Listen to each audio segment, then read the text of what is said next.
open it to questions. If anybody who's attending tonight has any questions, you can either raise your hand through your Zoom panel and I can unmute you so you can ask your question, or you can type it into the Q&A.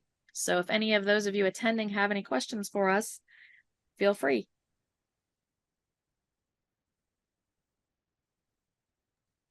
All right, we've got a few hands up. I'm going to go first to Brad Smith. So Brad, you should be able to unmute yourself now and go ahead and ask your question. Thank you, Kelly. I'm the first to ask a question. I was the last to arrive. My apologies. I missed the early part of the presentation, but I'm grateful you're going to hand it out.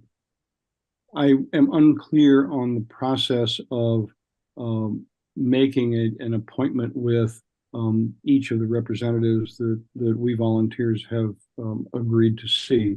Can you help me with that, please? Sure. We are working on setting those appointments kind of on your behalf, on behalf of all of us. It is a slow process so far. We know that these legislators are extremely busy, but we are still working to schedule those in the coming weeks. We know that all of you also have busy schedules. And unfortunately, trying to match up a small group of us, ultimately the legislator is going to tell us when they will see us. And then we'll have to go back to you all and hopefully we've got, the right people available.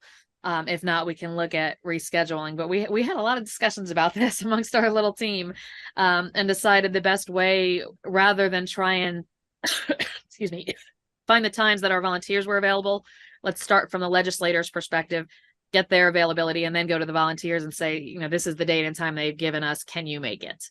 And see where we stand after that. Kingsley or CJ or Chet, feel free to jump in if you have anything to add to that. No, at least on the Senate side, which I'm working. I think you may be primarily muted, Kingsley. I'm not hearing you, okay. Unless it's a me problem.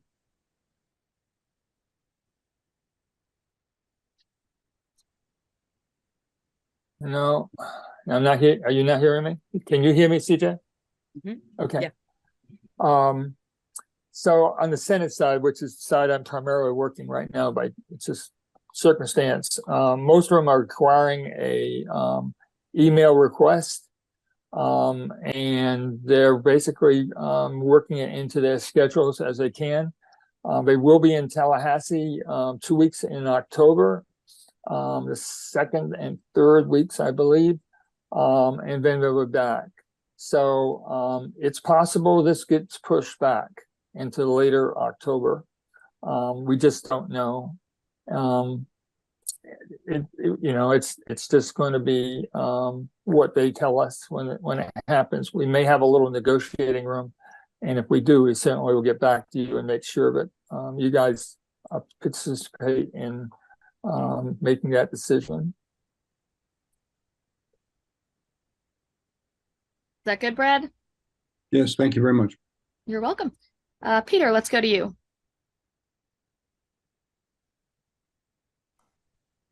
Thank you. And thank you for Hi, all Peter. your work.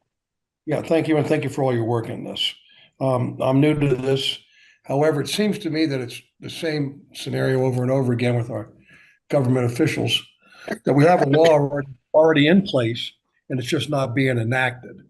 And I'm trying to think on a positive scale, how do we get these counties that are, right now I'm hearing that we have laws in place and they're just not implementing the policies that are in place. How do we get, and for instance, I'm in Palm Beach County. How do we get the authorities, and is it the game and fishery that should be enforcing the laws that are in place right now, i.e. the derelict boats, get these things out of here? Why, if there's somebody tagged, what's holding up the implementation of it? And can boaters, such as ourselves that are out there, actively be engaged and say, we see this boat sitting there. I see them all the time. Everyone does. Who's out in the waterway, you see these boats sitting there for 90 days, 180 days, whatever, and they're just sitting there, and they shouldn't be. So how do we get the local, I think it starts with the locality. How do we get them to start enforcing it, and why are they not enforcing it? Is it monetary? What is it? So if we can start at the local level and show progress for existing laws, instead of piling more laws on top of laws, which is the usual politician way, which is just complete asinine. It even just stymies the ones that are in place now. So that's Well, my first, comment. let me just explain. No legislature is beholden to what's been done by prior legislators or sessions.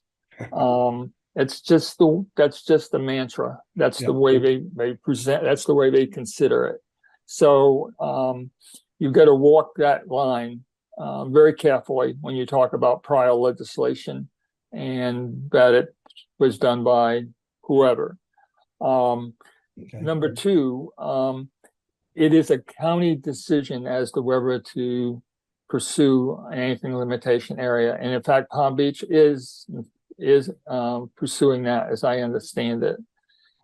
It's a process, and it in fact requires them to designate a specific area, then go to the Florida Wildlife Commission and have that area, that announcement publicized. There needs to be a hearing. It's an entire process so that there's public input. It takes time. It's not done overnight.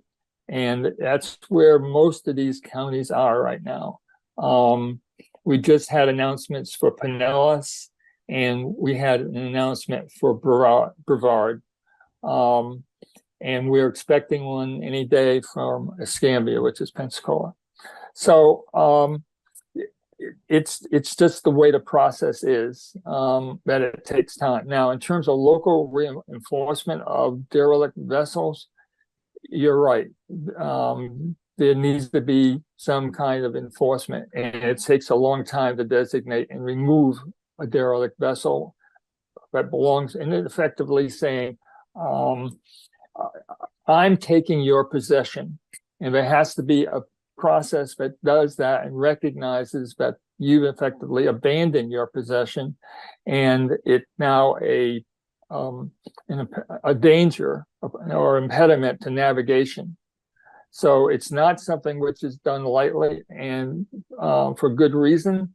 And it's but in terms of your process, I actually don't know, aside from reporting your awareness of vessels. I don't know what you can do on that, and that's worth checking out. And I can get some information on that. CJ, do you have it, or does Kim? I do. I actually, when I send the PowerPoint out to all of you, I did put notes in some of those slides. If you'll just look at, like when you look at a PowerPoint, it has like little notes.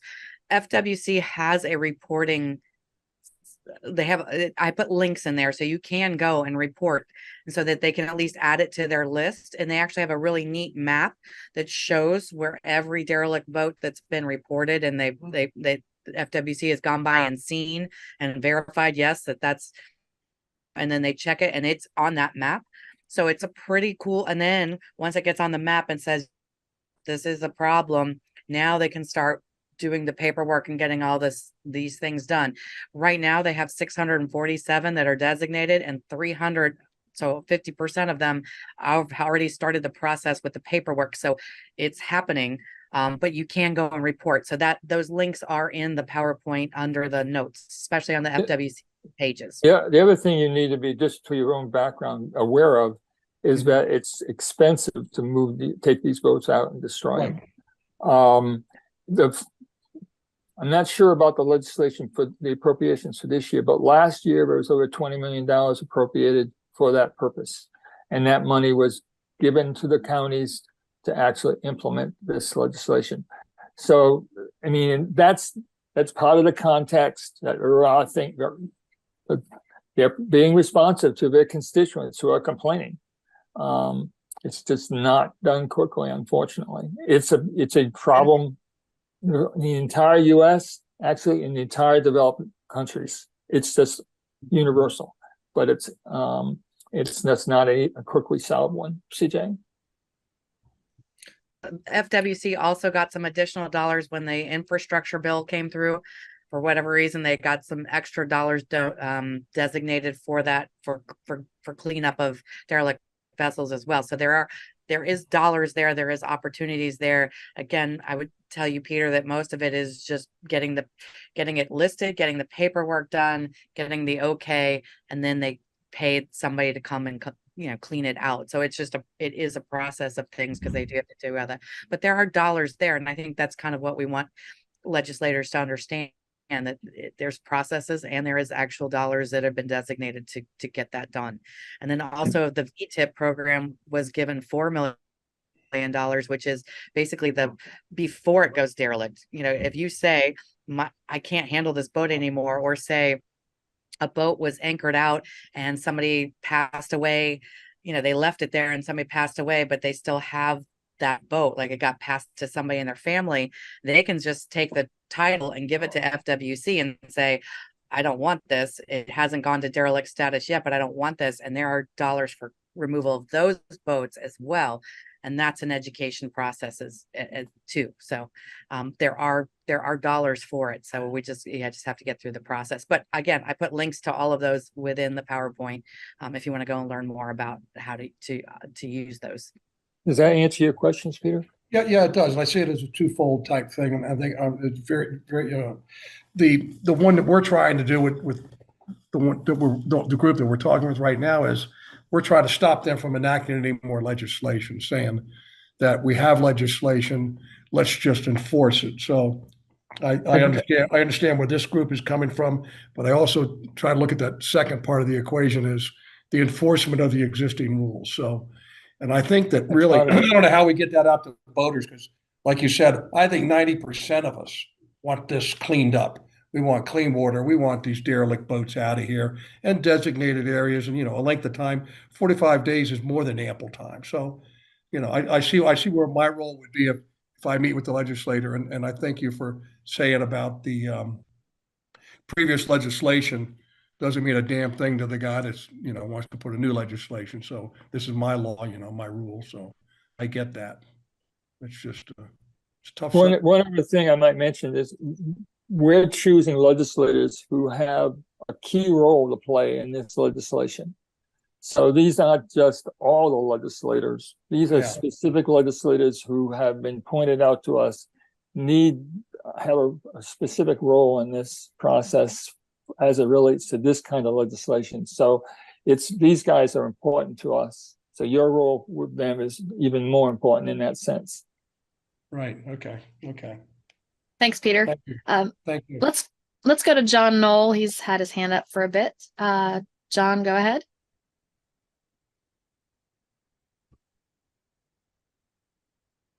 Do we still have you with us, John?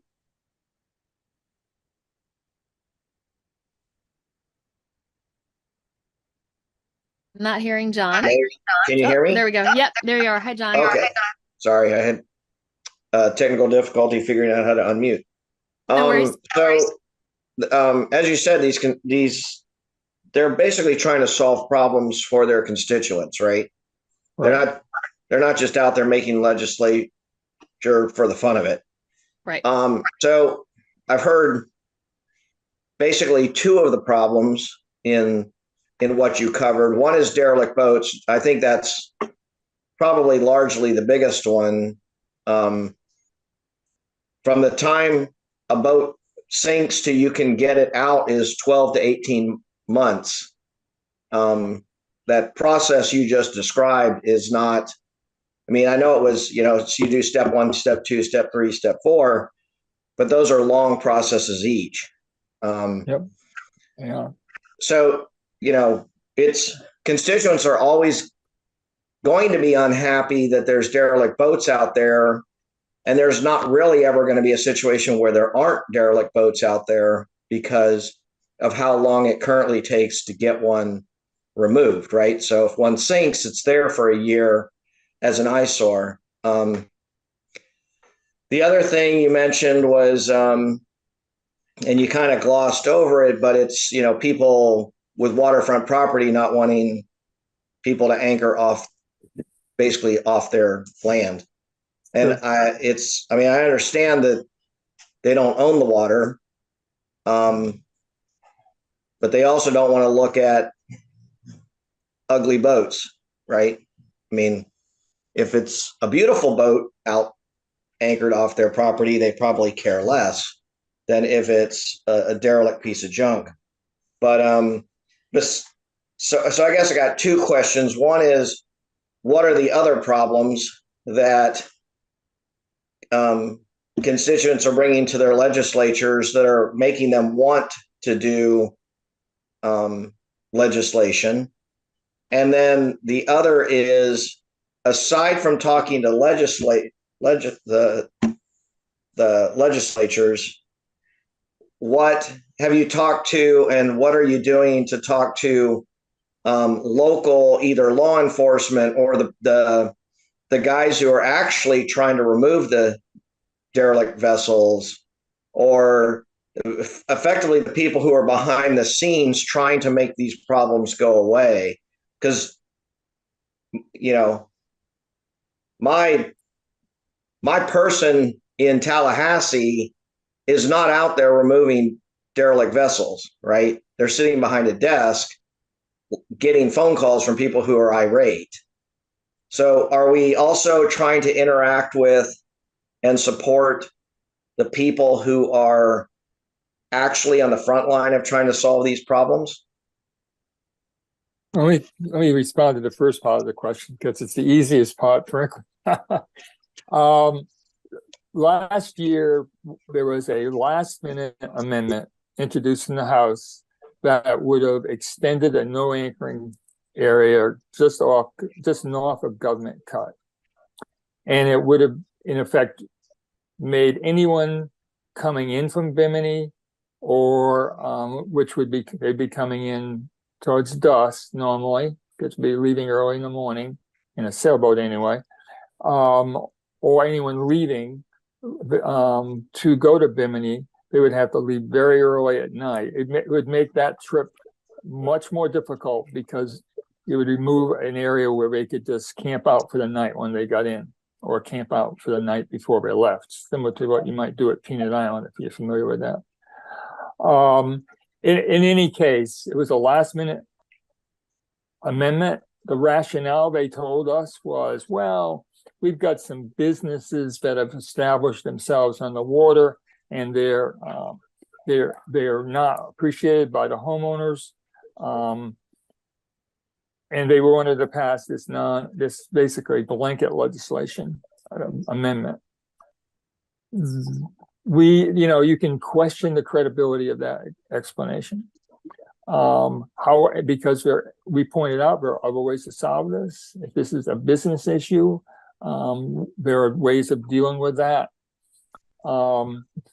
I also know for a fact that specific area is subject to having hundreds, with no exaggeration, of day boats coming in and clustering around a nearby island.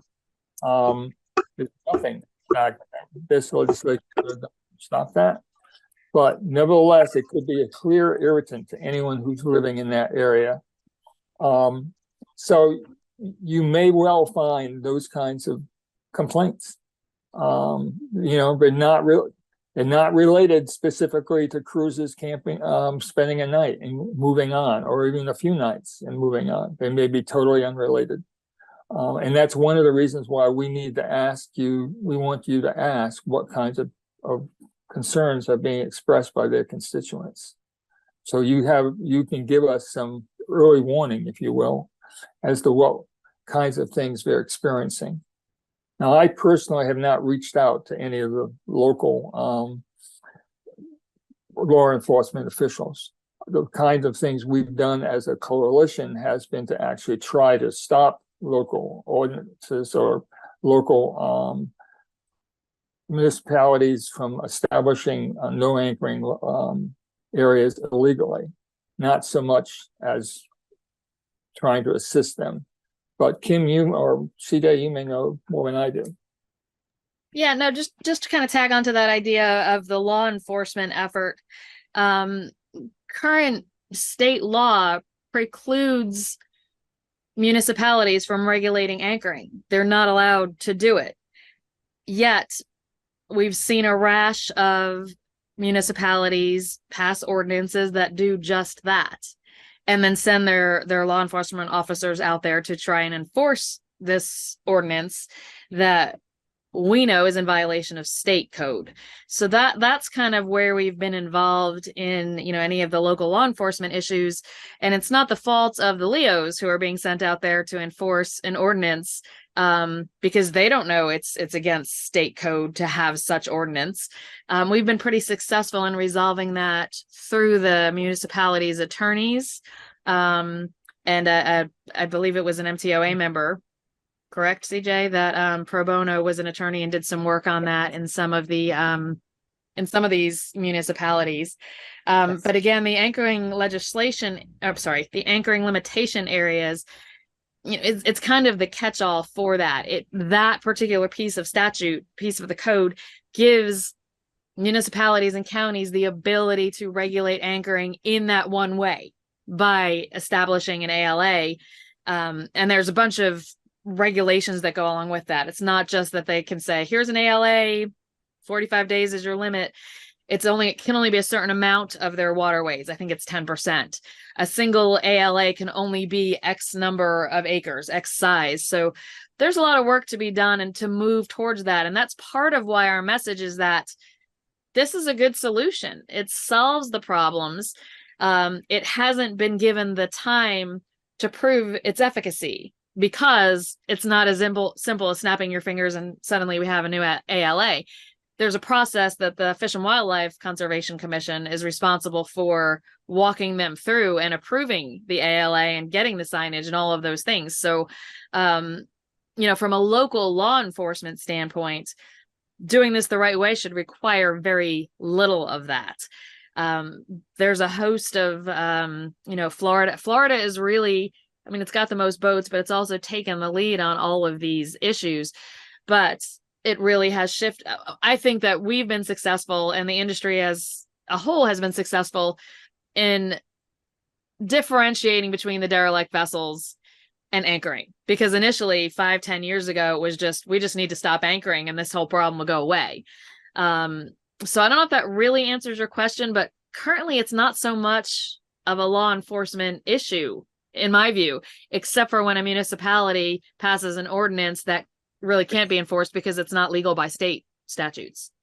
One other thing I might mention related to that, and it also shows intervention without legislation.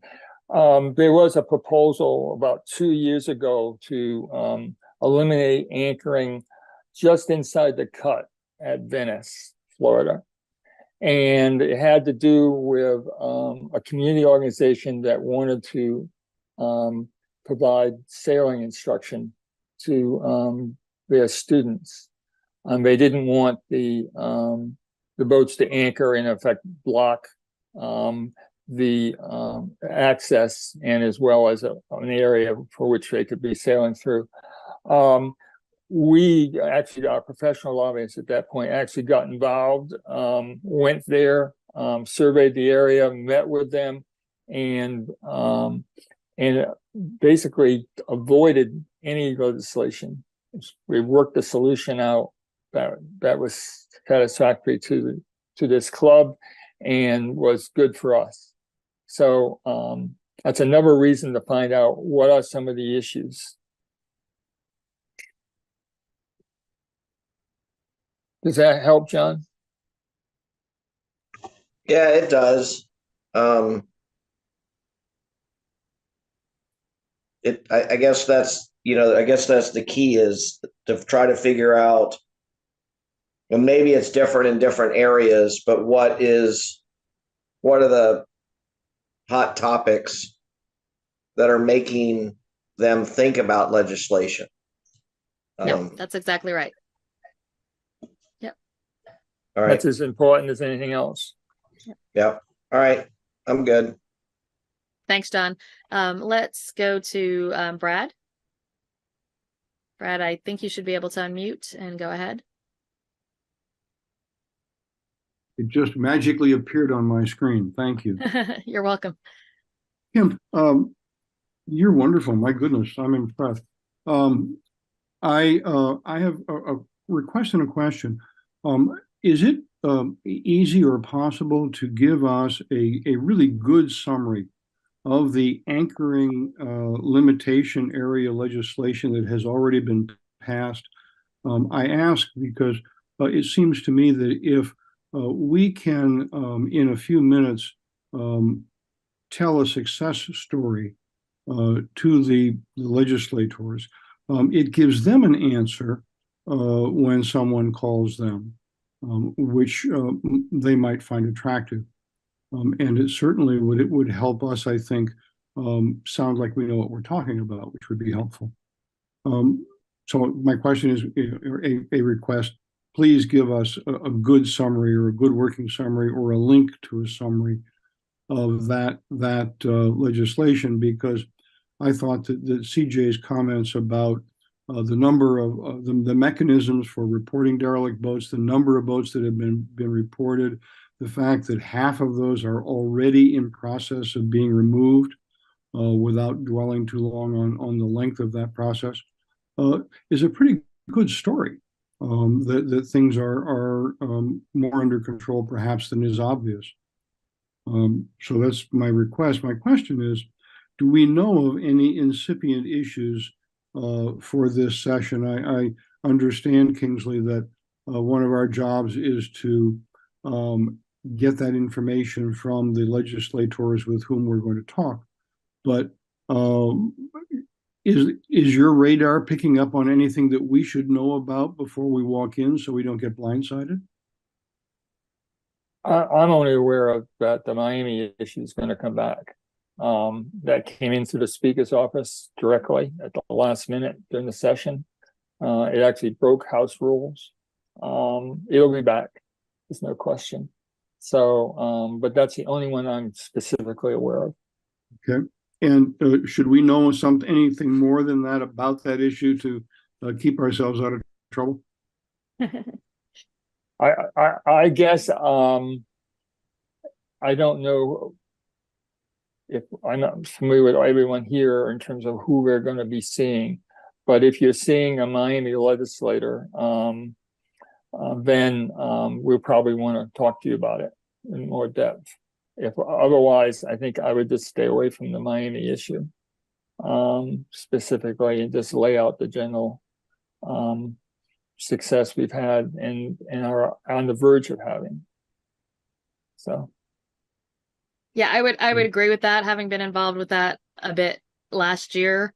This is completely Kim's layperson's opinion, but I fear that's, we go in seeking a solution. So first step is, what's the actual problem? And I fear that some of what we were told was the actual problem last year may not have been the full, complete report of the problem. I think it's become harder and harder for a legislator to say, well, we just don't like seeing that boat. But yet there is some very pricey waterfront property in Miami, with people with deep pockets who can hire their own lobbyist or contribute to campaigns. And I'm not saying that happened, because I have absolutely no factual evidence that did happen. All I can say is 2016 it has happened in the past. Yes. It absolutely, the reason we have 4 or 5 anchorages that are closed to overnight anchoring is because that is what happened in 2016 or 17. And some of the reasons we were given that this needed to happen in Miami were a bit nonsensical, in my opinion, last year. And it certainly makes me wonder what the driving force behind that was. That said, and that is part of why we don't expect it to go away. It was filed late. It was pushed hard. Probably got, it got shot down on some procedural things, but also because it was mixed in with some other legislation. And there were some of the big boating interests, like the National Marine Manufacturing Association and Boat US, that were against some other pieces of that legislation. And as this happens, it all kind of got intertwined. But we all left last year's session going, this will be back, and we have not seen the end of that. That said, I don't think it's wise for us to go in and say, don't issue a bill that's going to try and add more anchoring restricted areas, which is where you can anchor overnight, as opposed to anchoring limitation areas. I think we would just want to focus on the solutions here. It's the anchoring limitation areas. No new legislation is needed, and kind of leave it at that. But anybody who's visiting lawmakers extended discussion on what to expect there. Chet, go ahead. Chet is with DeFever Cruisers, and so he is part of the coalition, and we appreciate DeFever Cruisers support. Chet, you should be able to unmute and go ahead, because I do see your hand up. Okay, can you hear me now? We can. Okay, just a couple of comments. Well, first, it's easy to see. We've talked about this state law 327. It's very easy to see what's in that. You can just Google Florida State Law 327 and the entire content shows up on that. The primary area of interest that we've been talking about tonight is the section 4108, and you can very quickly scroll down to that.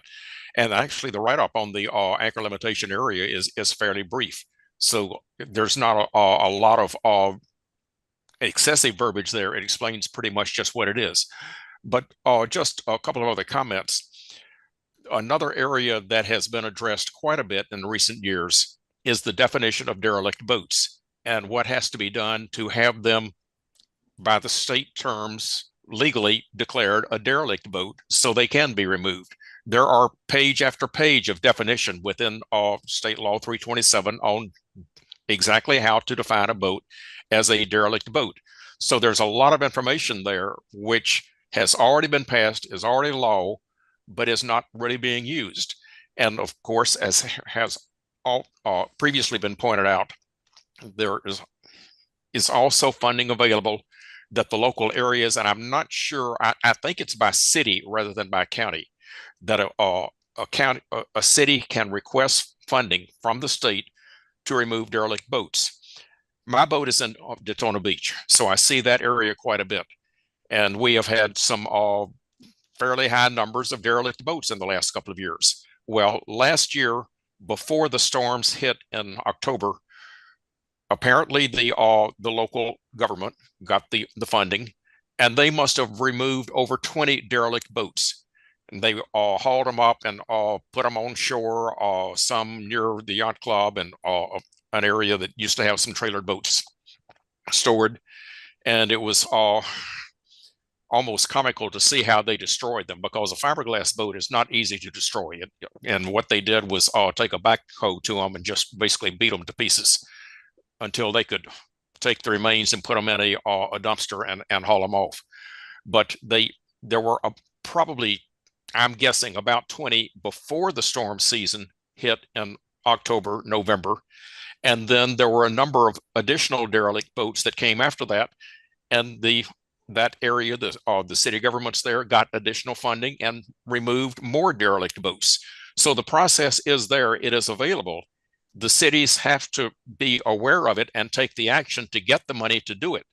And that's one of the points that apparently that is not well understood in all areas of the state, because we hear some areas that the derelict boats are sitting there and not being removed. But the state law has established how to declare a derelict boat. You might have, when you're going down the waterway, seen a big red sticker on the side of some of these boats that's probably at least a foot square. That means that the local authorities have come in, and if you get close enough to read it, it says that this is a derelict boat. It's going to be destroyed within X days if you don't do something about it. So those processes are there. They're apparently not well understood by all the cities, or they're just too lazy to address them. But the funding is there, the processes are there. It's just got to be used. Thanks, Ted. And yeah, another example of the idea that, new legislation is not the answer to this. It exists. It just needs to be implemented. Okay, can I make one more comment? Of course. CJ, you prepared a one-sheet summary. Are you able to put that forward Yes. and review it with us? Because that one-sheet summary that you sent out earlier today is a very good. You presented a lot of information, a lot of detail beyond what probably could be reviewed in a short meeting with a legislator, where this one sheet highlights the issues of the ALA and the other points that we're trying to make. Chet, can we move this discussion offline rather than tying these folks up? Okay. This is the one. This is the one pager though. And that's again, we're going to provide you with the PowerPoint, but then this one pager that really gets into it. And I do agree with what Brad asked for. I think that it won't hurt at all to kind of pull just the ALA language and just make that a little bit easier for anybody that we've asked to help us to just kind of have that as a like this, a one pager, very simple. You don't have to go look for it. We'll kind of fill in that information for you.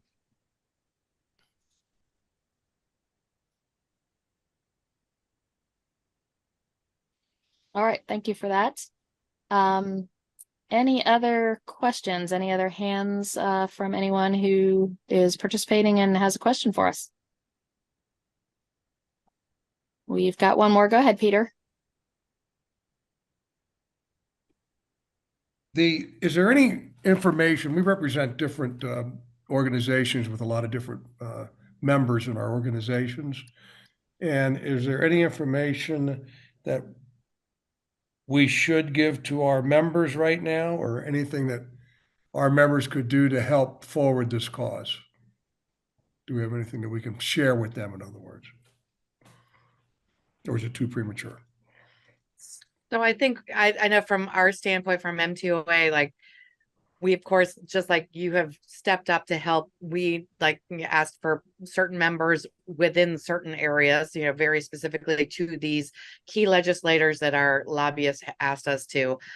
That's definitely part of it, right? So we need you first because you're within their territory or within their group. So, but I know for M2A, all of this, like what we're doing right now, was recorded. We're going to actually put it up on our club documents. We're going to put the PowerPoint up on our club documents. We're going to put the one pagers up on our club documents. I'm going to share that through our listserv. And then also we've already talked about maybe even having a webinar about legislative issues in January, which I hope everybody will help, you know, will participate in. But I know for us, for our group, it's definitely group wide. But again, we kind of selected, we had key people that we reached out to based on their zip code and who their legislator was, because our lobbyists said that these were our targets.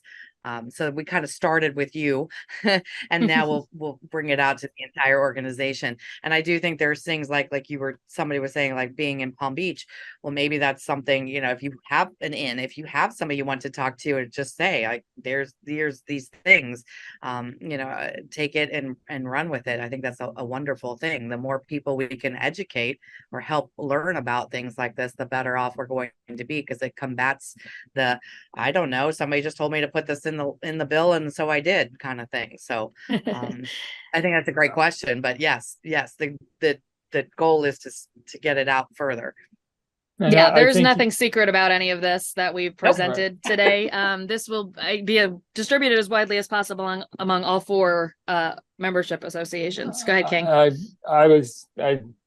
sort of hesitate to say this, but also when it comes to trying to raise money this coming December for this lobbyist we have, who's absolutely essential. The reason why we lost that legislation back in 16-17 is we didn't have representation.